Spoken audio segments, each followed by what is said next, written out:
이번 영상에서는 그 납치 감금에 관련된 불송치 결정서 내용 중에 내가 어떤 부분이 피해자 인권 침해라고 얘기했잖아. 그 부분에 대해서 내가 국민청원 냈던 거랑 그거에 대한 답변 왔던 거를 공유를 해볼게. 이건 이제 내가 왜 했냐면은 이 국민청원 하고 나서 국가배상을 나중에 준비 중인 거야 나는. 정신질환자라는 식으로 공문서에 기재를 수사관이 했어. 그거를 결국에는 그건 직권남용이야. 자기한테는 그런 걸 판단할 권한이 없어. 그건 의사가 해야 될 일이지. 수사관이 그거를 뭐 얘는 정신질환이 있는 거 맞는 거 같다. 그래서 병원에 입원한 거다. 이런 식으로 적을 권한이 없다는 거야. 근데 그런 식으로 적어 놨었잖아. 그래서 나는 이제 그거에 대해서 국민청원을 했고 나중에 결국 감찰 요구까지 해놨거든. 이제 그걸 해줄게 내가. 이게 이제 저번 영상에서 보였던 그 불송치 결정서의 일부분인데 이제 중간쯤에 보면은 한 여섯 번째 줄? 그쯤에 보면은 고소인이 제출한 심리평가 보고서 외에 병원의 진단 결과서, 병원 서류 등을 볼 때 고소인이 정신병적 증상이 있는 중증 우울 에피소드, 망상장애를 앓고 있었던 것으로 확인되는 점, 이게 앓고 있다고 자기가 단정적으로 얘기한 거야. 그리고 어, 밑에쯤에 보면 또 그 문단에서 밑에서 다섯 번째 줄에 보면은 보호 입원 당시 고소인의 상태가 차츰 좋아질 기미가 보이자 퇴원 절차를 밟아 외래 진료나 좀 더 종합적인 프로그램을 갖춘 병원에서 진료하기를 희망했다고 진술하는 등으로 볼 때 뭐 이런 식으로 써놓은 거 있잖아. 일단 지금 상황 이 문단에서 보면은 이 수사관이 내가 정신병이 있다는 식의 뉘앙스를 풍기는 거야. 내가 그때 얘기했잖아. 그 영상에서 얘기했다시피 부친이 의도적으로 감금할 목적이 없었고 이 피해자가 정신병이 있었다고 믿은 것으로 보인다. 이런 식으로 쓰는 거랑 이 피해자는 실제로 정신질환이 있었던 거다. 이런 식으로 주장하는 거랑 다르다는 거야. 근데 지금 이 불송치 결정서에서는 마치 내가 정신질환이 실제로 있는 사람인 것처럼 평가를 해놓은 거야, 수사관이. 그러면서 부친의 어떤 전문적으로 입증되지 않는 자료. 내가 얘기했잖아. 여기서 진단 결과서랑 병원 서류가 없었다고. 딱히, 그러니까 진단 결과서는 없었고, 병원 서류 같은 거는 입퇴원 확인서라는 그 영수증 말한 거였어. 그 영수증으로 어떻게 판단을 해? 그게 의사가 진단한 내용을 진단서로 써준 것도 아닌데, 그걸 보고 무슨 내가 정신질환이 있다고 이 수사관은 어떻게 그걸 판단하냐는 거야. 근데 그런 식으로 지금 적혀 있는 게 단정적으로 기재가 되어 있는 거야. 이제 이거에 대해서 내가 국민청원을 냈는데, 그 국민청원 내용 뭐라 썼냐면은, 이게 이제 청원서 접수한 건데 이게 사실은 사건이 이런 불송치 결정서 받은 거는 거의 1년 전이거든. 근데 이제 내가 이거를 해야 된다고 생각 못했는데 이후에 다른 불송치 결정서에도 계속 이 피해자는 정신질환이 있는 것이다 이런 식으로 단정적인 기재가 계속 나오는 거야. 이게 제일 먼저 최초의 그 불송치 결정서 중에 나한테 정신질환이 있다고 했기 때문에 이게 만약에 수사적으로 이게 공유가 되고 있는 상황이라면 마찬가지로 다른 수사관들도 이거를 참고하면은 계속 정신병자다 이런 식으로 계속 적는 거야. 그게 몇 번이 발생한 거야. 그래서 그거 다 모으잖아. 그거를 시리즈로 다 모으면은 국가 배상을 청구할 수 있다고 하더라고. 니네가 뭔데? 의사가 그런 진단 한 적 한 번도 없는데. 심지어 내가 그 감금되어 있던 그 병원 의사도 진단서로 그런 식으로 끊은 적이 없어. 내가 그 병원에 확인해 봤어. 우리 아빠가 진단서 떼간 적 있냐고 의사한테. 없대. 우리 아빠가 떼갔던 유일한 서류가 그 입퇴원 확인서고 그게 영수증이라는 거야. 근데 거기에 뭐 아무것도 없는데 거기에 무슨 진단서도 아닌데 의사가 진단한 내용도 없고 그냥 병명이 가진단으로 그런 식으로 써 있던 거를 그거를 여기서 정신질환 있는 거란 식으로 단정 기재하는 것 자체가 문제라는 거야. 그래서 그거에 대해서 이제 일단 국민청원을 내고 나중에 국가 배상하려고 증거를 나는 수집하는 중인 거야. 청원 취지. 경찰이 의료적 진단권이 없음에도 불구하고, 그치, 의사만 있는 거잖아, 이런 거는. 피해자의 정신질환 존재 및 태안 경위를 허위로 기재한 거지. 왜냐면 내가 얘기했잖아. 진단 결과서가 없었다니까. 진단서 같은 거 얘네가 수집한 거 없고, 내가 냈던 거 중에 종합심리 그 검사지에는 내가 정신질환 없다고 나왔잖아. 이번 필요한 그런 정신질환 없잖아, 나는. 허위로 기재하고 강제 입원을 정당화하고 그렇잖아. 우리 아빠가 어떤 감금의 동기가 있었는데 그거에 대해서 제대로 수사 안 했으니까. 감금 교사 혐의를 수사하지 않은 채 수사 안 했잖아. 우리 오빠 한 번도 조사 안 했단 말이야. 사건을 불송치 처리했고 이는 단순한 수사 미흡이 아니라 공권력이 개인의 정신 상태를 판단 조작하여 인권 침해를 정당화하는 구조적 위험입니다. 이게 중요한 게 뭔지 알아? 우리가 흥신소라고 보통 생각을 하면은 흥신소가 어떤 사람들이면 주로 경찰에 근무를 하다가 나가서 흥신소를 차리는 경우가 있는 거야. 그런 사람들이 많아. 아니면 범죄자였던 사람들 중에 이게 정보 이렇게 수집하고 이런 능력이 뛰어난 사람들이 흥신소를 또 하는 경우도 있고, 조폭이 껴있는 경우도 있고, 이런 식이란 말이야. 경찰에 있던 사람이 외부에 나가서 흥신소를 차리잖아? 그럼 그런 사람들은 경찰에 인맥이 많아. 그럼 그런 흥신소를 누군가가 의뢰를 하잖아. 사건 의뢰를 하잖아. 그럼 이 경찰에 많이 연루가 돼 있는 이 흥신소 직원이 어떻게 하냐면은 본인이 알고 있는 경찰 내에 있는 직원들한테 가가지고 수사관이지 한마디로. 너 요번에 어떤 사건 맞지 않았냐? 그거 내가 아는 사람 사건인데 그 피해자가 약간 정신질환이 있다는 것 같더라. 이런 식으로 흘릴 수 있다는 거야. 예를 들면은. 그러면 그거를 주워들은 수사관이 그거를 비공식적으로 약간 수사에 차용할 수가 있다는 거야. 그거를 그 내용을. 그러니까 실제로 이렇게 뭐 공식적으로 제출되는 서류만 보는 게 아니라 그런 식으로 이상한 방식으로 정보 교류가 이루어지면은 그거를 비공식적인 한마디로 경찰 내부에서만 공유되는 어떤 수사 보고서 같은 거 있잖아. 그거는 일반인한테 공개가 안 돼, 보통. 그런 거에다가 이 사람은 이 피해자는 정신질환이 있다는 식으로 이미 뭐 들었다든지 아니면 그런 정보가 입수가 되었다. 뭐 이런 식으로 적는 거야, 예를 들면은. 그러면은 그거를 다음 사건 때 보는 사람은 이 바로 전 수사관이 이런 식으로 써놨네. 그러면 이 여자는 혹은 이 피해자는 실제로 정신질환이 있을 수도 있겠다. 이런 식으로 피해자의 정당성이나 뭐 신뢰도 이런 거를 훼손하는 방법을 쓴다는 거야. 그게 가해자들이나 아니면 범죄자들이 사용할 수 있는 방법이라는 거야. 피해자가 본인의 어떤 문제나 문제 제기를 공적으로 함에 있어서 그거를 수사 방해를 하는 방식이 반드시 흥신소에서 돈을 찔러주면서 이 수사를 제대로 하지 말라 이렇게 하는 게 아니라 그런 식으로 정보를 흘릴 수 있다는 거야. 이 사람이 정신질환자인 것 같으니까 대충 수사해라. 아니면 이 사람 수사할 때 이 사람 내는 자료 믿지 말고 그냥 정신질환자라는 사실을 좀 염두에 둬라. 이런 식으로 할 수 있다는 이런 식으로 개입할 수 있다는 거야. 어쨌든 그게 실제로 존재하는 방법이래. 피해자의 신빙성 훼손하기. 어쨌든 이에 본인은 본인의 실제 사건을 근거로 경찰의 정신질환 허위 기재한 거잖아. 거기다 마치 있는 것처럼 써놨는데 난 없잖아. 검사지 혹은 뭐 예전에 받아놨던 진단서 이런 데서 나 정신질환 있다고 얘기한 적 한 번도 없잖아. 정신질환이 입원 필요한 그런 정신질환 전혀 없었잖아. 그냥 불안감, 스트레스, 우울 이런 게 그 스토킹 상황으로 인해서 이뤄졌다 이런 식으로 다 써놨었잖아 진단서에. 그러니까 나는 입원할 필요가 없었던 거야. 근데 정신질환 허위 기재하고 편파 수사한 거지. 왜냐면 내가 냈던 자료 하나도 보지 않았잖아. 그거에 대한 국가 차원의 진상 조사를 요청합니다 하면서 내가 해놨고 사건 개요는 이거에 대해서 했는데 내가 얘기했잖아. 불송치 결정서에는 경감 강 씨만 써 있었는데 경위 이 씨가 사실상 조사한 사람이란 말이야. 그럼 이 둘 다에 대해서 해야지. 둘 다 그 불송치 결정서 작성에 개입했을 때니까 둘이 둘 중에 누군가가 작성했겠지. 그거. 그래서 구체적인 청원 내용을 보자면 본인은 부친이 사설업체를 동원하여 본인을 강제로 연행하고 본인의 의사에 반하여 정신병원에 감금한 사건에 대해 고소하였습니다. 그러나 경찰은 불송치 사유서에서 본인에게 중증의 우울 에피소드, 망상장애 등이 존재하는 것처럼 기재하며 사건을 종결하였습니다. 또한 경찰은 본인의 상태가 차츰 나아질 기미가 보여 외래 진료를 희망하여 퇴원하였다고 허위로 기재하였습니다. 이거 봐봐. 이거를 뭐 부친이 주장할 수는 있어. 아빠가 이런 식으로 주장할 수 있지만 이거를 사실화시키고 이게 사실인 것처럼 적는 건 또 다른 문제인 거야. 근데 실제로 사실인 것처럼 적어놨잖아. 이래서 퇴원을 시킨 거다 이러면서 아빠 주장을 완전히 사실인 것으로 가정하고 거기다가 단정적으로 써놓은 거야. 그러면서 불송치를 시킨 거야. 그게 내가 분명히 의견이 충돌하는 부분이 있었잖아. 나는 아빠한테 구제 신청할 거다 이렇게 얘기했었고 그거를 다 고소장이랑 보충 의견서에 다 적어놨잖아. 구제 신청 절차 밟고 있었고 아빠한테 결국에는 언론 제보나 고소 안 하겠다고 하고 나왔다고 얘기했잖아. 근데 그게 무슨 본인의 상태가 차츰 나아질 기미가 보이는 거랑 상관이 있어. 전혀 내가 했던 주장을 받아들이지 않으면서 아빠가 정신병 있다고 하는 말을 그 고지고대로 다 받아들여서 거기를 불송치 결정서에 써놓은 거야. 문제는 저는 어떠한 정신질환 진단서도 발급받은 사실이 없고 나는 이 병원에서 진단서 발급받은 적 없고 그 이전에 다른 내가 외래봤던 데서는 외래봤던 그냥 정신건강의학과 이런 데잖아. 그런 데서 받은 진단서에는 내가 입원 필요 없다고 써놨잖아. 그 의사가.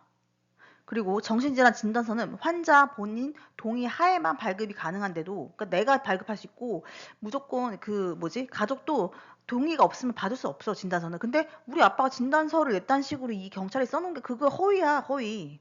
거짓말 써놓은 거야. 그리고 진단서 그걸 내가 나중에 정보공개 청구했더니만 그게 아니었다니까? 진단서가 아니었다니까? 피의자가 저를 배제한 상태에서 의사와 단 한 차례의 외래 상담을 하며, 이거 아빠가 엄마랑 딱 한 번 봤잖아, 의사랑도. 나랑은 의사가 초진 때 5초 받고, 엄마 아빠랑 1시간 얘기했지만, 어쨌든 한 차례 외래 상담하고 나서 자기네들이 이제 중증 우울이다, 그리고 뭐 망상장애다, 이런 식으로 허위로 지어낸 그 허위 진술의 근거에서 작성된 일반 행정 서류야. 입퇴원 확인서. 내가 그 정보공개 청구했더니 그 서류가 도대체 뭐냐, 아빠가 제출했다는 그 서류가 뭐냐 했더니 진단서가 아니라 입퇴원 확인서, 그 영수증 말하는 거였던 거야. 에 따라 경찰이 제가 정신질환자였던 것처럼 공적 기록에 기재했다는 점입니다. 이게 문제라는 거야. 또한 실제 태호는 부친에게 강제 입원에 대한 법적 책임을 묻는 과정에서 강제 입원 법원 구제에 신청을 했고, 폭로 및 언론 제보 중단을 강요받고 이에 동의한 결과였어. 그러니까 한마디로 뭐 무슨 뭐 태어날 만한 상황이 돼서 뭐 차츰 기미가 좋아져서 이런 거 없었다니까. 내가 그랬잖아. 어떻게 중증 우울 에피소드랑 망상장애가 한 달 만에 나아져. 그게 중증이야? 중증이면 몇 달은 입원하거나 1년 있어야지. 그게 중증이지. 어떻게 중증 우울증을 한 달 만에 치료하고 나와. 말이 안 되는 소린 거야. 그리고 반복 제출된 증거 무시 및 퇴원 사유 조작. 저는 고소장 및 고소 보충 의견서를 총 4회를 통해서 다음 사항을 수차례 제출했습니다. 사설업체를 동원한 강제 연행, 최소한의 본인의 동의가 없었고, 그게 이제 무슨 정신건강 서비스 뭐 어쩌고 그 법에 따르면은 본인의 동의 있어야 되잖아. 근데 그런 거 없었고, 권리가 전혀 뭐 보장되지 않았다는 거지, 내가 환자로서. 강제 입원 당한 정신병원 의사와의 초진 외래 상담에서 본인을 완전히 배제한 후에 피해자의 허위 상담했다. 내가 그랬잖아. 첫 번째 문단에 그 아빠가 초진 상담해놓은 게 아예 없는 얘기라니까?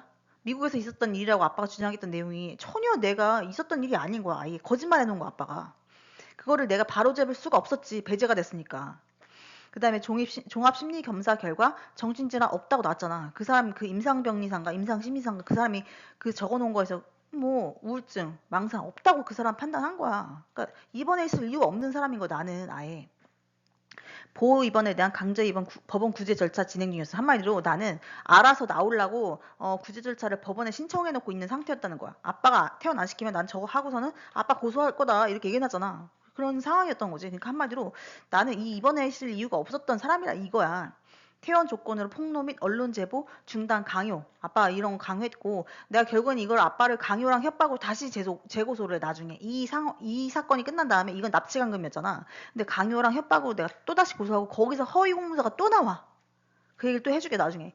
어쨌든 부친이 본인의 스토킹 피해 폭로를 막기 위해 강제 입원을 실행한 명확한 범행 동기가 있었다는 거야. 그래, 이 동기가 있으니까 나를 감금했다 이거야. 그러나 경찰은 위 내용이 기재된 고소장, 고소 보충 의견서 및 본인이 제출한 증거 자료는 전부 무시한 채 피의자 진술만을 일방적으로 채택하여 정신질환이 있었다, 강제 입원 동기가 없다고 단정하며 마치 정신질환이 호전되어 자발적으로 태어난 것처럼 기록했어요. 한마디로 이 모든 걸 다 떠나서 정신질환이 있었고 정신질환이 나아져서 퇴원했다 이렇게 기재한 것 자체가 나한테 정신질환이 있다고 낙인을 찍는 거야. 그게 문제라는 거야. 그래서 내가 국민청원을 넣은 거야. 이런 수사가 기피됐고 수사 제대로 안 했다, 이걸 문제 삼으려고 하는 게 아니야. 근데 그 문구들 있잖아. 그런 문구들 자체가 문제라 이거야. 감금교사 수사 기피. 본인 친오빠를 감금교사를 고소하였고 연락도 안 하고 지내는 친오빠가 반복적으로 본인을 조현병 치료가 필요하다고 부친에게 말한 점. 강제 연행 중 친오빠의 부친에게의 반복적인 통화, 친오빠 회사가 본인의 스토킹 피해 폭로로 직접적 불이익을 받았던 점. 그러니까 오빠도 감금 동기가 있다는 소리야, 한마디로. 내가 자기 회사에 피해를 줬으니까 나를 감금해야 된다고 생각할 수 있다는 거야. 부친과 의사와의 허위 상담 내용이 친오빠로부터 전달된 정황. 내가 그랬잖아. 아빠 엄마가 그런 거를 막 한 문단씩이나 지어낼 수 있는 사람들이 아니라니까.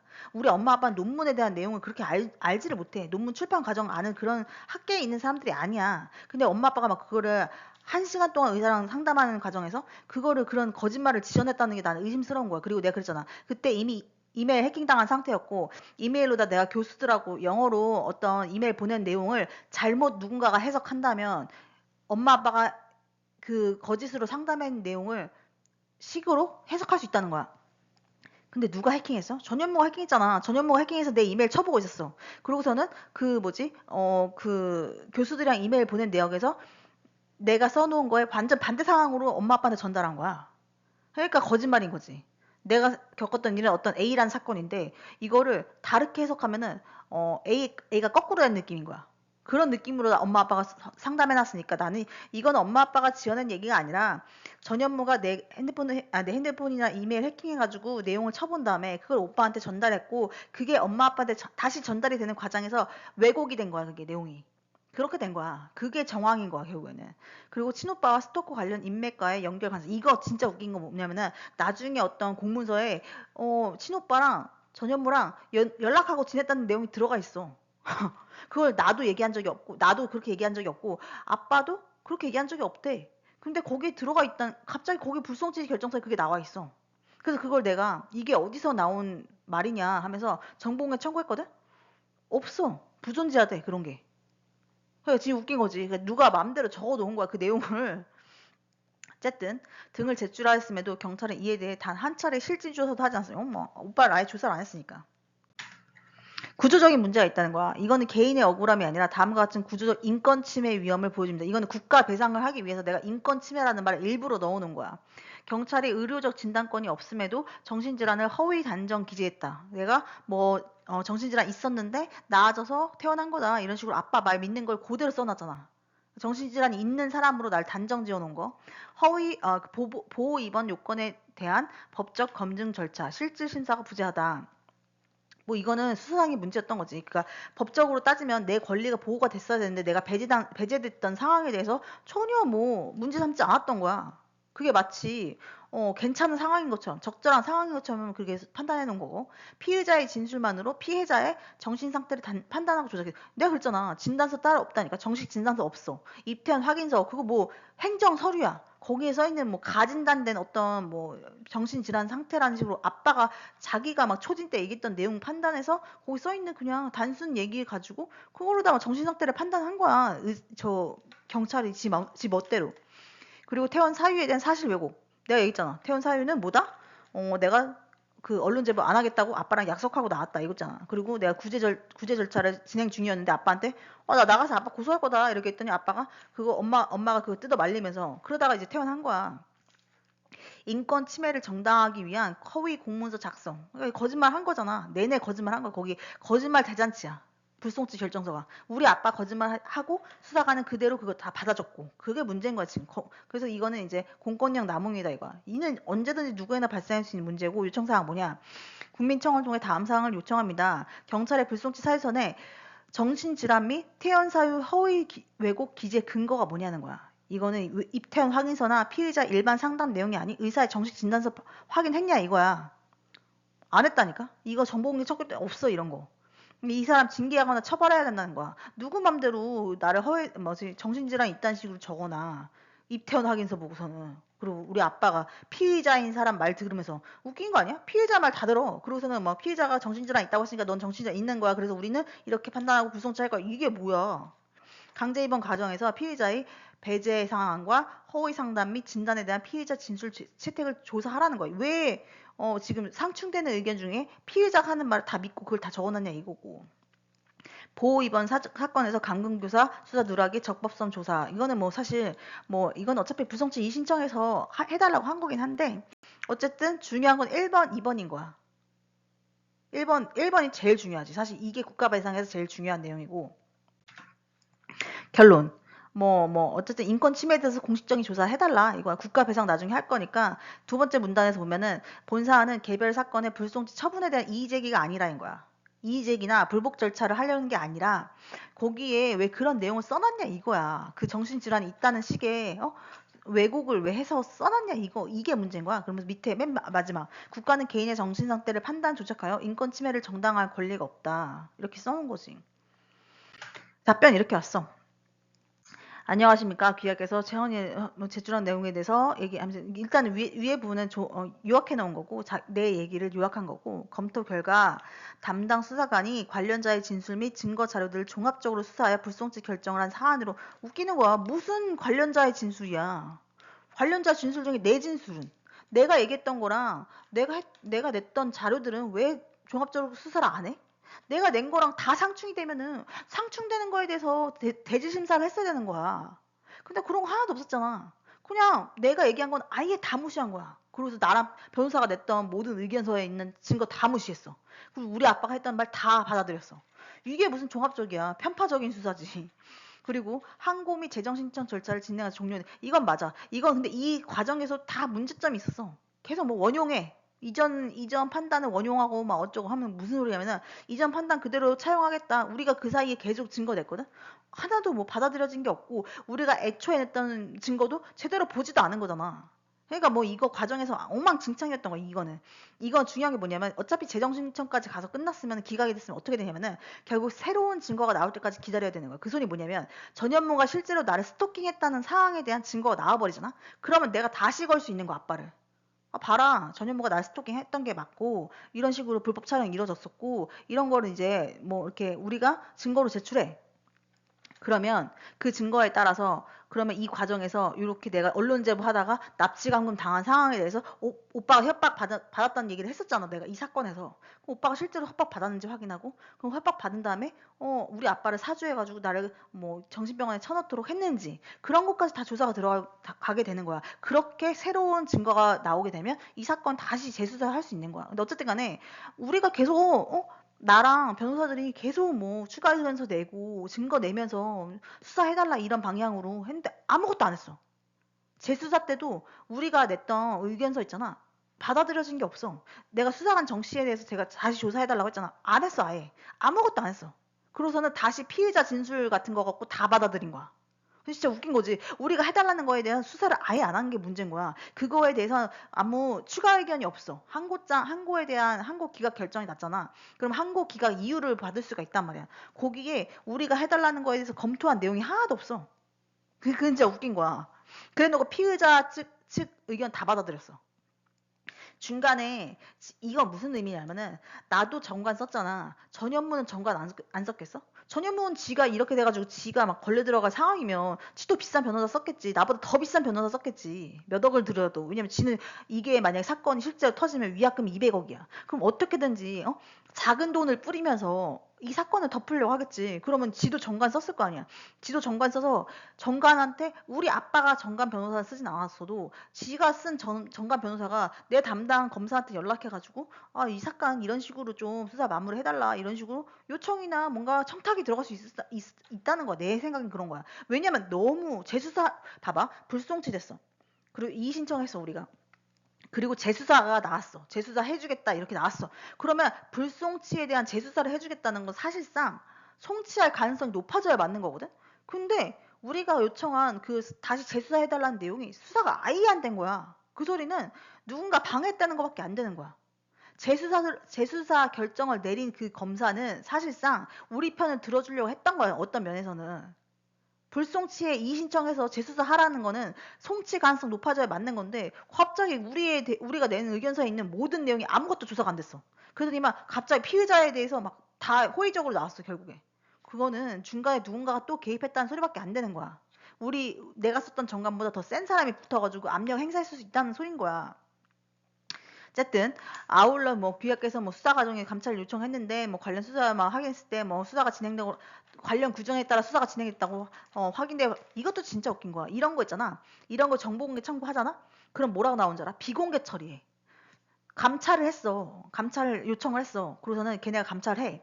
그러더니 결과서가 오잖아. 그러면 감찰을 해본 결과 뭐 위법적인 것은 없었던 걸로 판단됩니다. 이렇게 와. 한 줄 와, 한 줄. 뭐 위에는 요약이 와. 내가 감찰해달라고 했던 내용이 뭐였는지 요약을 한다? 그 다음에 마지막에 그냥 해봐서 우리가 봤더니 위법적인 사항 없었습니다. 이렇게 와. 감찰부서에서 항상. 그게 또 진짜 웃긴 거야. 그래서 내가 그거를 정보공개 청구를 하잖아. 감찰 어떤 부분에 대해서 했는지 정보공개 청구하면 다 비공개 처리돼. 비공개가 나오잖아. 그럼 이의 신청해야 돼. 그래서 이의 신청 다 하잖아. 그럼 기각 처리돼. 그러면서 감찰한 거에 대해서는 원래가 공개되지 않는데 그러면 제대로 수사를 했는지 제대로 감찰했는지 누가 어떻게 확인해? 그냥 이렇게 피해자나 이렇게 감찰 요청한 사람들은 그냥 그러면은 아무것도 확인할 수 있는 게 없는 거야. 그래서 그럼 뭐라 해야 되는 줄 알아? 그러면 행정 심판이나 행정 재판을 가야 돼. 그렇게 가서 거기다가 다시 이제 이거 이의 신청했는데도 기각 나왔다. 너네가 공개해달라. 나는 이걸 볼 권리가 있다. 이렇게 주장해야 되는 거야. 그것도 이제 3개월 이내 해야 돼서 나도 그 이제 준비하고 있는데 어쨌든 이런 식으로 얘기했으니까 뭐 자기네는 이거야. 포인트는 이거 지금 같은 경찰서야. 같은 경찰서 감찰 부서나 아니면 그런 데서 조사를 하는 거란 말이야. 그럼 자기네가 스스로 네, 알고 보니까 우리 수사관이 위협적으로 했답니다. 아니면 우리 수사관이 흥신소에서 정보 받아서 그런 식으로 썼답니다. 이렇게 하겠냐고. 당연히 아니요, 우리는 문제 없었습니다. 이렇게 하는 게 정서가 아니야? 그게 감축이 급급하겠지. 누가 그거를 다른 뭐 경찰서에서 와서 하는 것도 아니고 검찰이 와가지고 얘네 조사하는 것도 아닌데 예 맞습니다. 우리가 잘못했습니다. 누가 그렇게 쓰겠냐고. 그럼 공개라도 하든지 감찰 내용을 공개 안 한다니까. 아무튼 그랬고 뭐 청원 24는 제도 정책 전반에 대해서 의견을 수렴한 창구로서 개발 사건에 대한 수사 결과 변경이나 특정 수사관의 책임 여부를 판단하고 재조사를 지시하는 권한은 없음을 양해해줘. 이거 거짓말이야. 왠지 알아? 내가 예전에 어떤 이 비슷한 류의 사건에서 하나 더 뭔가가 문제가 있어가지고 결국에는 내가 재수사해달라 그랬어. 이 사건이 수사가 안 된 거야, 제대로. 이것도 그 공무원 범죄였어, 결국에는. 수사 비위가 있다는 정황이 있었어. 그 내가 결국에는 얘네 지금 수사 비위 있었던 것 같은데 니네 제대로 조사 안 했다. 나 이거 관할 바꿔서 다시 조사해달라고 한 거야. 여기다가 국민청원으로. 그래서 걔네가 다시 조사해줬어. 결국에는. 원래 뭐 장안경찰서에다가 갔던 사건인데 그거 내가 다른 데서 다시 넣어달라 했더니만 걔네가 결국에는 이거 청원으로 넣었더니만 다른 데서 조사해준 거야. 이거 거짓말이니까 이거는 뭐 책임 여부를 판단 재조사 지시하는 권한 없다고? 있어. 하려면 할 수 있는 거야. 거짓말 하는 거야. 그냥 책임 회피를 하는 거야. 책임 회피. 그리고 밑에 빨간색 표시해 놓은 게 중요한 거야. 다만 귀하께서 제시하신 피해자 인권 보호와 관련된 우려 사항은 경찰 수사 전반에 신뢰와 직결되는 사안으로서 인정한 거야. 피해자 인권 보호가 안 됐다는 게 맞는 거야. 내가 피해자이고 정신질환이 없어. 근데 이런 식으로 공문서에다가 정신질환 있는 것처럼 단정적으로 기재해놨어. 이거는 피해자 인권 보호를 못하고 침해했다는 소리야, 내 말은. 그거에 대해서 수사 전반에 신뢰와 직결된 사안으로 제도 운영 및 향후 사건 처리에 참고하도. 진짜 웃긴 거야. 뭘 참고해? 여태 써놓은 그 불송치 결정서를 수정해야 맞는 거야. 질환이 있다는 식으로 단정 기재 해놓은 거를 다 수정해야 되는 거야. 뭐라고 수정하냐? 피해자가 정신질환이 있다고 판단해서 그렇게 믿고 행동한 거다. 그래서 이 사람 의도가 뭐 고의성이 없다. 이런 식으로 했어야 되는 거야. 그런 식으로 써야 맞는 거야. 근데 이 수사관이 뭐라고 썼어? 피해자는 정신질환이 있는 걸로 확인된다. 아마도 있다고 썼는 거잖아. 지가 뭔데 그렇게 써놔. 이거를 지금 그리고 참고하겠다고? 향후에? 뭔 개소리야. 이거 수정해야 맞는 거야. 수정해야. 어쨌든 그래가지고 이런 식으로 써놨고 결국에는 그 밑에 봐봐. 앞으로 국민의 기본권과 인권 보호를 최우선 가치로 삼아 법과 원칙에 따른 수사가 이루어지도록 지속적으로 노력하겠습니다. 뭐 개소리야. 그래서 내가 짜증나가지고 이거 보고선 이게 국가 배상에 되게 중요한 핵심 문제인 거야. 지금 피해자 인권 보호와 관련된 우려 사항에 대해서 얘네가 인정한 거랑 마찬가지인 거야. 신뢰가 직결되는 사안인데 참고하겠다고 한 게 문제인 거야. 수정하겠습니다. 혹은 우리가 결정서에 있는 내용을 다시 시정하겠습니다. 이렇게 써야 맞는 거야. 근데 뭘 참고를 해. 이걸 나중에 국가 배상에 가져가면은 이 결정서를 작성한 수사관이 문제가 되는 거야. 결국에는. 내가 물어봤어. 국가 배상할 때 만약에 이런 식으로 써놓은 이런 피해자 인권 보호를 못하고 침해한 사람, 인권을 침해한 그 수사관 이런 식으로 작성해가지고 결정서를 저런 식으로 작성해서 침해한 사람이 어떻게 되냐? 그런 사람 기록에 남는데 결국에는. 왜냐하면 국가 배상에서 만약에 나한테 실제로 돈을 뭐 위자료 같은 거를 주라고 결론이 나잖아? 그러면 그 수사관 이런 걸 작성해서 문제됐던 수사관이 결국에는 기록에 남는다는 거야. 이런 식으로 그러니까 결국에는 나중에 뭐라 하지 그거를 승진하거나 이런 걸 때 약간 누락이 될 수 있는 거지. 그러니까 나는 반드시 그렇게 만들려고 하는 거야, 지금. 국가 배상 해가지고, 이런 식으로 수사관 쓴 애들은 다 처벌받게 만들려고 해. 어떤 방식으로든 징계받게 하려고 하는 거야, 나는. 징계가 안 되면은 나중에 승진이라도 누락시키겠다는 거야, 나는 지금. 누가 맘대로 지가 뭔데 나를 뭐 정신병자라고 뭐라. 어이가 없는 거지. 아무튼 이게 청원 처리 결과고 그 다음 영상에서는 내가 감찰 요구했던 감찰 요구서 내용을 보여줄게.